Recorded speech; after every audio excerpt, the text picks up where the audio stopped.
বন্ধুরা, শুটকি মাছ খেতে অনেকেই পছন্দ করেন, আবার অনেকেই পছন্দ করেন না। যারা পছন্দ করেন অবশ্যই কমেন্ট করে জানাবেন। বাজার থেকে শুটকি মাছ কিনে এনে ভালো করে গরম জলে একটু ধুয়ে নিলাম। তারপরে আলুগুলোকে এইরকম আলু ভাজার মতন করে কেটে নিয়ে আমি সুন্দর করে ভেজে নিলাম। তারপরে শুটকি মাছগুলোকে একটু ভেজে নিলাম। ভেজে নিলে কিন্তু শুটকি মাছগুলো ভেঙে যাবে না।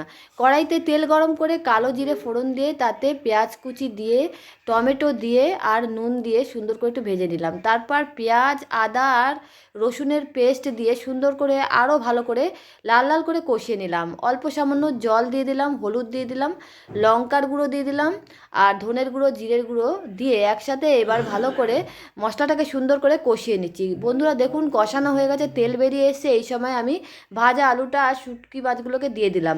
দিয়ে ভালো করে কষিয়ে নিয়ে পরিমাণ মতন জল আপনারা যে যেমন পছন্দ করেন সেই মতো দিয়ে এখানে ওপর থেকে চিনি আর ধনেপাতা ছড়িয়ে নিলে কিন্তু শুটকি মাছ দারুণভাবে